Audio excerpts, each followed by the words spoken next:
Hello friends, आज हम शिवाजी यानी कि मराठा उत्कर्ष की वीडियो में मित्रों पढ़ेंगे द्वितीय आंग्ल मराठा युद्ध के बारे में। द्वितीय आंग्ल मराठा युद्ध जो है मित्रों ये चलता है 1803 से लेकर 1805 तक। 1803 से लेकर 1805 तक। इसमें क्या है कि अंग्रेज़ों ने भारत को या मराठा क्षेत्र को दो पार्टों में बांट लिया। उत्तर भारत की जो कमान थी वो जनरल लेक ने संभाली, यानी कि यहाँ का युद्ध का जो नेतृत्व है जनरल लेक करने वाले थे। और मित्रों दक्षिण भारत की जो कमान है वो थी आर्थर वेलेस्ली के हाथ में।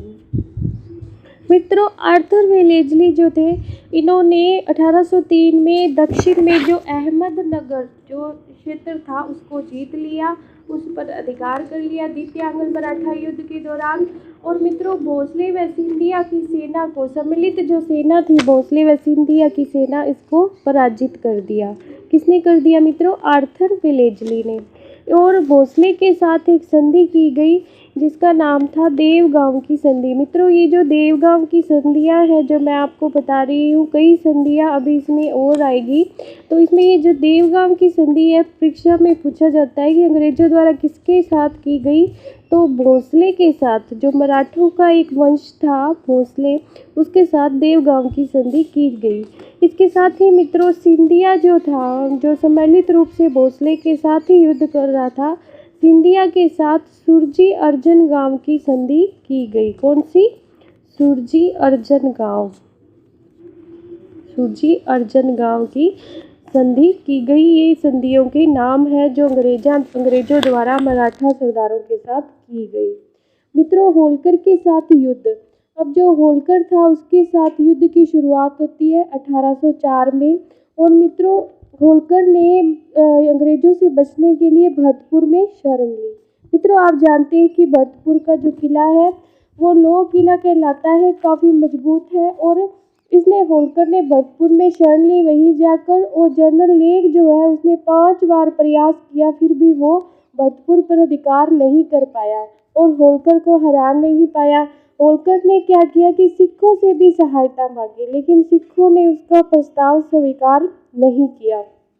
इसके बाद मित्रों होलकर ने तय किया कि अब उसे संधि कर लेनी चाहिए। 1806 में इस होलकर ने भी अंग्रेजों से संधि कर ली, जिसके तहत टोंक, रामपुरा, बुंदेलखंड के जो क्षेत्र थे होलकर ने वहां से अपना अधिकार हटा लिया।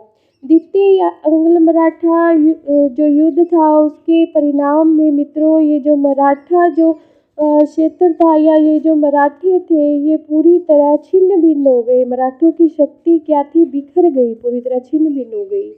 अब जानते हैं मित्रों तृतीय आंग्ल मराठा युद्ध के बारे में। तो तृतीय जो आंग्ल मराठा युद्ध है वो होता है मित्रों 1817 से लेकर 1818। मित्रों हेस्टिंग्स जो था वो काफ़ी महत्वाकांक्षी गवर्नर जनरल था और इसने तीसरा और अंतिम जो मराठा युद्ध था उसको समाप्त किया। कैसे ये युद्ध हुआ? तो पूना में मित्रों मैंने आपको बताया था कि अंग्रेजों ने एक रेजिडेंट रखी थी पूना दरबार में। तो इस रेजिडेंट का जो था, रेजिडेंट का जो प्रमुख था उसका नाम था एल्फिस्टन। एल्फिस्टन। इस एल्फिस्टन ने पेशवा से कहा, चूँकि ये दरबार में रहता था पूना का रेजिडेंट, तो इसने बाजीराव द्वितीय पर दबाव डाला कि वह पेशवा का पद अब छोड़ दे, क्योंकि काफ़ी हद तक मराठों के जो क्षेत्र थे उन पर अंग्रेजों का अधिकार हो चुका था। तो ये चाहते थे कि पेशवा अपना पद व अधिकार छोड़कर यहाँ से चला जाए। मित्रों मराठों ने अंग्रेजों की जो पूना में स्थित जो रेजिडेंट थी उसमें आग लगा दी। मराठा सरदारों ने आग लगा दी और करकी कैंप जो था वो उस पर भी हमला कर दिया। मराठों ने आग लगा दी रेजिडेंट में और करकी कैंप जो अंग्रेजों का था वहाँ लगाया हुआ था पूना में, उस पर आक्रमण कर दिया। हालांकि जो पेशवा था वो अंग्रेजों से युद्ध करता हुआ हार गया। पेशवा क्या हुआ? अंग्रेजों से युद्ध में हार गया। और मित्रों इसने अंग्रेजों से पूना की संधि कर ली। किसने कर ली? पेशवा ने अंग्रेजों से क्या की? पूना की संधि। मित्रों पूना की संधि अगर हम सही ढंग से जाने तो इसकी जो तिथि है वो जून 1817 की है। जून 1817 में पूना की संधि की जाती है। पेशवा और अंग्रेजों के मध्य ये संधि होती है। इसमें क्या होता है कि पेशवा जो होता है वो मराठा संघ की प्रधानता छोड़ देता है, यानी कि पद छोड़ देता है।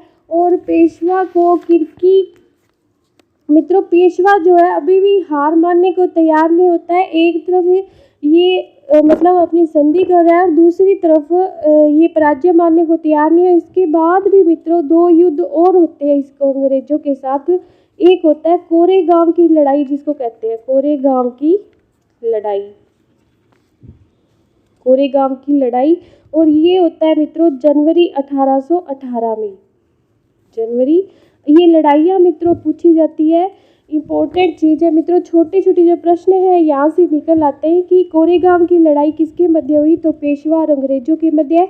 और दूसरी एक और लड़ाई जिसको आंटी की लड़ाई भी कहते हैं, आंटी की या आंटी की लड़ाई भी कहते हैं, ये होती है फरवरी 1818 में। फैब 1818 की बात है।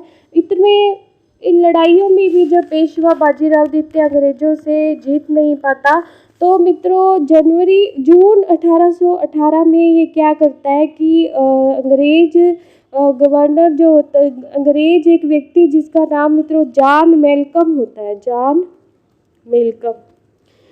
मेलकम के समक्ष मित्रों ये बाजीराव द्वितीय जो होता है आत्मसमर्पण कर देता है। कब करता है? जून 1818 में बाजीराव द्वितीय जॉन मेलकम के समक्ष आत्मसमर्पण कर देता है। मित्रों अंग्रेज क्या करते हैं, पेशवा को 8 लाख रुपए की वार्षिक पेंशन देकर कानपुर के समीप बिठूर नामक क्षेत्र पर भेज देते हैं। बिठूर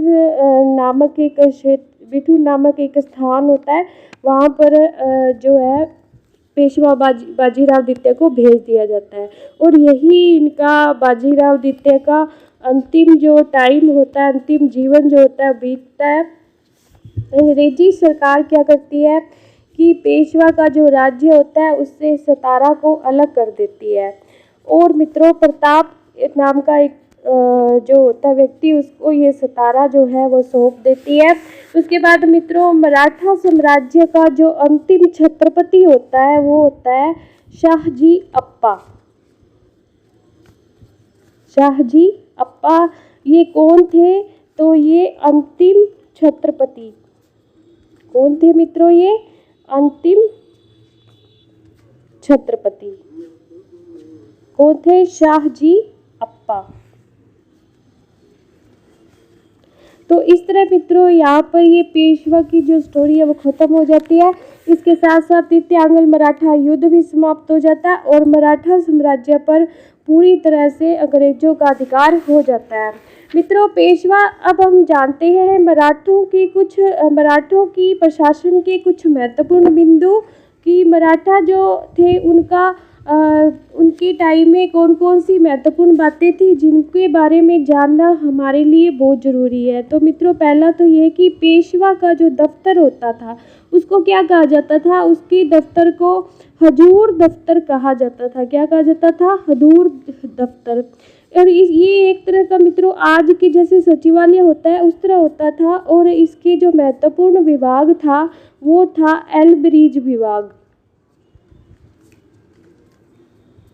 एलब्रिज विभाग और एलब्रिज दफ्तर। और ये जो थे सचिवालय के महत्वपूर्ण विभाग थे, पहला तो एलब्रिज दफ्तर और दूसरा था चातले दफ्तर। ये जो पेशवा के दफ्तर यानी कि हजूर दफ्तर के महत्वपूर्ण विभाग थे। मित्रों एलब्रिज जो दफ्तर था इसमें सभी प्रकार के लेखों को रखा जाता था, सभी प्रकार के लेखों से संबंधित था। और चातले जो दफ्तर था मित्रों ये आय और व्यय से संबंधित था। चातले दफ्तर किससे संबंधित था? आय और व्यय से संबंधित था। मित्रों नाना फडणवीस जो मराठों में बहुत महत्वपूर्ण व्यक्ति हुए, इन्होंने जो हजूर दफ्तर था, पेशवा का जो दफ्तर था, इसमें बहुत सारे सुधार किए। ये एक महत्वपूर्ण बात है मित्रों। इसके बाद भी मित्रों कुछ ऐसी बातें हैं जो हमें जानना जरूरी है, जैसे मामलातदार। ये मराठों के टाइम में ये व्यक्ति क्या काम करता था, ये कौन सा पद था? तो मामलातदार एक अधिकारी था जो सूबेदार के अधीन काम करता था, जो कि जिले में पेशवा का प्रतिनिधि होता था, यानी कि जिले का शासन संभालने के लिए ये मामलातदार होता था। जिले का कार्यभार इसी के पास होता था। मामलातदार जो था वो जिले का प्रशासन संभालता था। इसी पर जो था जिले की प्रशासन की जिम्मेदारी होती थी। किसके ऊपर? मामलातदार के ऊपर, और ये सूबेदार के नीचे कार्य करता था। अब जानते हैं मित्रों सूबेदार कौन था। सूबेदार में मामलातदार के दारी सूबा जो होता है, प्रांत जो होता है, उसके प्रशासन की देखभाल करने वाला सूबेदार था। एक था मित्रों हवलदार। ये हवलदार कौन था? पेशवा के काल में ये महल का मुख्य कार्यकर्ता होता था। मुख्य कार्यकर्ता किसका? महल का। और मित्रों मजूमदार व फडणवीस इसकी सहायता करते थे। किसकी? हवलदार की। इसके बाद मित्रों न्याय प्रणाली के बारे में जानते हैं थोड़ा सा। तो न्यायालय के लिए मित्रों गांव में कौन होता था? गांव में न्याय करने के लिए पटेल होता था। कौन होता था? पटेल। और मित्रों जिले में मामलातदार, जिसके बारे में अभी जान चुके हैं। और सूबे में कौन होता था? सूबेदार। ये क्या व्यक्ति प्रशासन के साथ साथ ये तीनों व्यक्ति न्याय का कार्य भी संभालते थे। और सबसे लास्ट में जो ऊपर का न्यायालय था वो कौन सा था? सतारा का न्यायालय। ये अंतिम न्यायालय था मित्रों। सर्वोच्च न्यायालय कह दीजिए इसको, या अंतिम न्यायालय। अब एक शब्द आता है मित्रों मराठों का जागला। ये जागला क्या था मित्रों? ये अपराधियों को पता लगाने का जो कार्य करते थे ये व्यक्ति, इनको क्या कहते थे? मराठा काल में जागला कहा जाता था। अपराधियों का पता लगाने वाले मित्रों। इनके पेशवा के काल में मित्रों पुलिस की भी व्यवस्था की गई। पुलिस की जो कार्य प्रणाली थी इसकी प्रशंसा भी की गई है मित्रों। किसके द्वारा? एल्फिंस्टन जो है वो पेशवा की पुलिस व्यवस्था की प्रशंसा करते हैं। पेशवा की पुलिस व्यवस्था की प्रशंसा करते हैं मित्रों। इसी वीडियो के साथ ही हमारा जो मराठा था, मराठों की उत्कर्ष का जो टॉपिक था वो पूरा होता है। धन्यवाद मित्रों। ऐसे ही वीडियो और पाने के लिए हमारे चैनल को लाइक, सब्सक्राइब और शेयर करें। धन्यवाद।